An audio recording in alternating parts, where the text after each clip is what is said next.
बड़ा मैच तो है नहीं, बड़ा मैच पहले होता था। But certainly I'd back those guys any day to do that job as they have done, the last 5 wins. Keep running between the overs. We have to play good cricket. लेकिन उनको cricket के बारे में इतना ज्यादा पता नहीं। 9 साल जब से वो खेल रहा है, मुश्किल से 1.5-2 मैचेस जीत पाए होंगे। Thanks for watching C Javed channel. और चलते हैं सीधा मुद्दे पर। मुद्दे की बात यह है कि क्या शोएब अख्तर वर्सेस मोहसिन नकवी शुरू हो गया है। मोहसिन नकवी के ऊपर शोएब अख्तर ने इंडियन चैनल पे क्या बयान दिया है, जो कि बेसिकली इस वक्त सोशल मीडिया पर पूरी तरह से वायरल हुआ है। फिर सूर्य कुमार यादव ने जस्ट बिफोर वॉकिंग, जब वो जा रहे थे खेलने के लिए, इंडिया ने अपनी इनिंग ख़त्म की थी, तो सूर्य कुमार यादव ने अपनी टीम को क्या बोला। और दूसरी तरफ पाकिस्तान की टीम जो नमीबिया के सामने उतरेगी, उसमें क्या केओस हो चुका है, क्या कहा है माइक हैसन ने प्लेयरों को। और एंड में बात करेंगे ऑस्ट्रेलिया की, जो कि almost out of the world cup हो चुके हैं। सो पहले चलते हैं मोहसिन नकवी वर्सेस शोएब अख्तर। अब शोएब अख्तर से इंडियन मीडिया के ऊपर ये क्वेश्चन किया गया कि आप जो है वो बताइए कि पाकिस्तान की लॉस का असल जिम्मेदार जो है वो कौन है, जिस पर उन्होंने बोला कि ये प्लेयर्स जिम्मेदार नहीं हैं, इन प्लेयरों में तो वो स्किल ही नहीं है जो मैच कर सकें। अगले 50 साल तक जो है वो पाकिस्तान इंडिया को मैच नहीं कर सकता। लेकिन जहां पर प्रॉब्लम है वो है सिस्टम। सिस्टम को कौन चलाता है? सिस्टम को चलाता है चेयरमैन के साथ जो ग्रुप होता है वो। और वहाँ पर उन्होंने बोला कि अगर चेयरमैन ऐसा होगा जो कि क्रिकेट से जिसका ताल्लुक नहीं है, क्रिकेट का नॉलेज नहीं है, तो इनकॉम्पिटेंट जो लोग होते हैं उनको जब आप ऐसी पोजीशन पे रख देते हैं तो फिर रिज़ल्ट जो है वो यही आता है। लेकिन फिर उन्होंने मोहसिन नकवी की तारीफ़ भी की। उन्होंने कहा कि मोहसिन नकवी जो हैं, उन्होंने जो ग्राउंड्स उन्होंने बनाए हैं, थोड़ा सा वो मेहनत कर रहे हैं, वो एक अच्छे आदमी हैं जो कि कोशिश कर रहे हैं पाकिस्तान की क्रिकेट को बेहतर करने की। और दूसरी तरफ उन्होंने ये भी कहा कि उनका जो कोर ग्रुप है जो मोहसिन नकवी को मशवरे देता है वो बिल्कुल ठीक नहीं है। वहाँ पर जो है उनको जो इम्प्रूवमेंट है उसकी ज़रूरत है। जो कोचिंग स्टाफ है, फिर उसके बाद जो मैनेजमेंट है पीसीबी की, जो उनको क्रिकेट के मशवरे देते हैं वो बिल्कुल गलत हैं। और जो लोअर लेवल पे क्रिकेट हो रही है उसको इम्प्रूवमेंट करने की बहुत अशद ज़रूरत है। दूसरी तरफ जब वो पाकिस्तानी मीडिया पर आए तो वहाँ पर उनकी टोन जो है वो थोड़ी चेंज हो गई। इंडियन मीडिया पे उनकी टोन डिफरेंट थी, पाकिस्तानी मीडिया पे जब आए तो उन्होंने कहा कि मोहसिन भाई बोलना शुरू हो गए। सो दैट वाज क्वाइट फनी कि एकदम आप एक जगह पर जो बात कर रहे थे वो काफ़ी सख्त ज़ुबान में थी और फिर 3-4 घंटे के बाद आपकी टोन चेंज हो गई। लगता है कुछ हुआ बीच में, सॉफ्टवेयर अपडेट हुआ। लेकिन ये चीज़ जो है वो सिंपल है कि जब पाकिस्तान हारा है तब आप उठा कर देख लीजिए। जब इंडिया से पाकिस्तान हारा है तो जैसे बरसात में जब बरसात ख़त्म होती है तो सारे जो कीड़े मकोड़े होते हैं, डड्डू होते हैं, वो सब बाहर आ जाते हैं। वैसे ही जो है वो पाकिस्तानी एक्स क्रिकेटर्स जो हैं वो बाहर आ जाते हैं, बयान देना शुरू कर देते हैं, क्रिकेट की इम्प्रूवमेंट के लिए कुछ नहीं करते, सिर्फ मीडिया पर आकर बैठते हैं, बात करते हैं और फिर चले जाते हैं, फिर साल बाद दोबारा आ जाते हैं। ये रोना हम हर वक्त रोते हैं और इसका कोई फ़ायदा नहीं है कि हम एक दूसरे पर ही फिंगर पॉइंटिंग शुरू कर देते हैं कि ये बुरा है वो बुरा है, जिसकी वजह से जो है वो पाकिस्तान की क्रिकेट सफ़र कर रही है। अरे भाई, एक सिस्टम है, उसको चलने दीजिए। अगर एक बंदा मेहनत कर रहा है तो उसको करने दीजिए। थोड़ा सा टाइम तो लगता है, थोड़ा सा टाइम देना भी चाहिए, जो मुझे लगता है कि मोहसिन नकवी को देना चाहिए। सो यहाँ पर जो है वो शोएब अख्तर ने ये बात की। दूसरी तरफ सूर्य कुमार यादव, अब सूर्य कुमार यादव को हमने बोला है कि वो पॉलिटिशियन बने, बीजेपी के लीडर बने, फिर उसके बाद उन्होंने जो है वो बीजेपी की टिकट से प्रेस कॉन्फ्रेंस में इलेक्शन लड़ा और पॉलिटिक्स को वो गेम में लेकर आए। लेकिन जहाँ पर तारीफ़ जो है वो ड्यू है वो हम देते हैं और जहाँ पर क्रिटिसिज्म है वो भी करते हैं।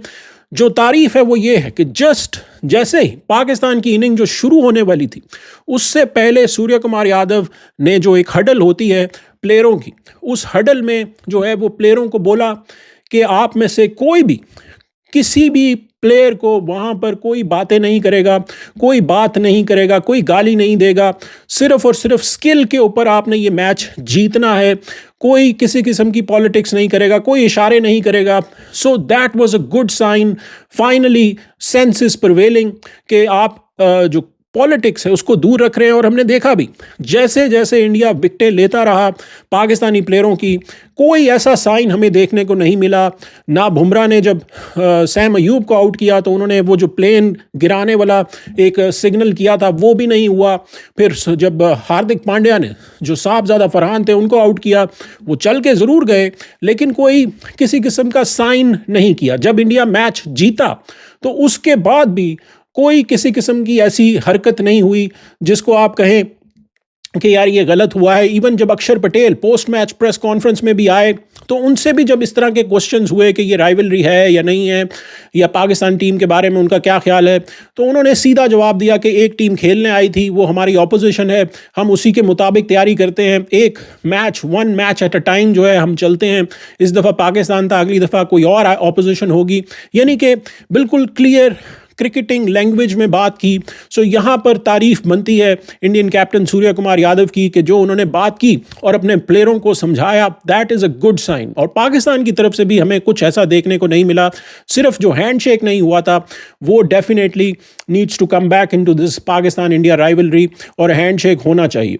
दूसरी तरफ जो इस पूरे जो सागा है इसमें माइक हैसन जब पोस्ट मैच प्रेस कॉन्फ्रेंस में आए थे तो उन्होंने बोला था कि पाकिस्तान का जो सिलेक्शन थी, जो बॉलर्स की सिलेक्शन थी, उस्मान तारिक के ऊपर जो उन्होंने बात की थी, और फिर उन्होंने जो बात की कि जो 11वें ओवर में उस्मान तारिक को बुलाया गया था वो इसीलिए था कि उस्मान तारिक का एक स्पेसिफिक रोल था, और शहदाब और अबरार जो हैं वो पहले पावर प्ले के बाद हमारे लिए एक अच्छा वेपन थे, लेकिन उनके पहले ओवर जो थे, फर्स्ट ओवर ऑफ शदाब और फर्स्ट ओवर अबरार, वो अच्छा नहीं गुजरा था। तो इस वजह से जो है वो जो रोल्स उनको दिए गए थे वो आपको लगा नहीं कि वो सही बैठे, लेकिन रोल उनके बिल्कुल ठीक थे और उन्होंने डिफेंड किया उस्मान तारिक की बॉलिंग को भी। लेकिन जो खेमा है पाकिस्तान का, उसमें जो खबरें आ रही हैं, जो सोर्सेज बता रहे हैं वो ये है कि माइक हैसन ने पूरी तरह से पाकिस्तान के जो प्लेयर थे जिन्होंने परफॉर्मेंस नहीं दी, जिसमें बाबर आजम थे, शाहीन शाह अफरीदी थे, अबरार थे, शादाब थे, इनके ऊपर वो बरसे हैं। इनको जो है वो बताया गया है कि आपने अकॉर्डिंग टू द सिचुएशन नहीं खेला। स्पेशली बाबर के ऊपर उन्होंने क्रिटिसिज्म किया। शाहीन शाह अफरीदी ने जो लाइन और लेंथ पकड़ी हुई थी, क्योंकि पाकिस्तान के जो एक किस्म की ट्रेनिंग हो रही थी उसमें ये सारा कुछ प्लान किया गया था कि आपने जो डेथ बॉलिंग है उसमें क्या करना है, और डेथ बॉलिंग में जो आपने बॉलिंग की इंडिया के खिलाफ वो पैथेटिक थी। स्पेशली जो लास्ट ओवर था शाहीन शाह अफरीदी का, जिसमें रिंकू सिंह और फिर ईशान किशन ने जो रन्स बटोरे और 16 रन पड़े शाहीन शाह अफरीदी को, वहां पर जो टोटल था वो 160 समथिंग हो सकता था, लेकिन वो 170 प्लस हो गया, और वहां पर फिर साइकोलॉजिकल प्रेशर पड़ जाता है। सो ये सारी चीजें जो है माइक हैसन ने बोली हैं। अब यहां पर 4 चेंजेस पॉसिबल हो सकती हैं पाकिस्तान की टीम में। अब 15 ही तो लड़के हैं, तो दैट मीन्स के 11 में से 4 जाएंगे, और जो 4 बाहर बैठे हैं वो सब के सब अंदर आ जाएंगे। आई थिंक ये जो खबर है इसमें इतनी सदाकत नहीं है। मुझे लगता है कि मैक्सिमम 2 से 3 चेंजेस पाकिस्तान नबीबिया के खिलाफ करने जा रहा है। जो पहली चेंज है वो है बाबर आजम की। बाबर आजम को बिठाया जाएगा, उनकी जगह फ़खर जमान को डाला जाएगा नंबर 4 पर। अब सैम, साहबजादा फरहान, सलमान अली आगा और फ़खर जमान जो है ये आपके 4 हो जाएंगे।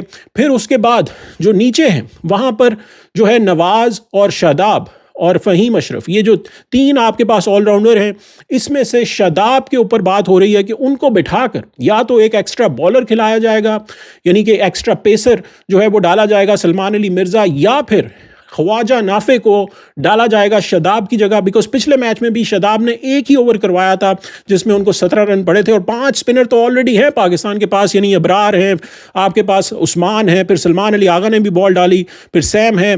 सो ये आपके पास ऑलरेडी नवाज़ हैं। ये 5 बॉलर हैं जो आपके स्पिन बॉलिंग अटैक में ऑलरेडी शामिल हैं। सो यहाँ पर ऐसा ही लग रहा है कि शादाब की जगह ख्वाजा नाफे को जो है वो डाला जाएगा, फिर फ़हीम अशरफ जो हैं वो आ जाएंगे, उस्मान खान होंगे, और फिर यानी कि दोनों कीपर्स के साथ पाकिस्तान जाएगा।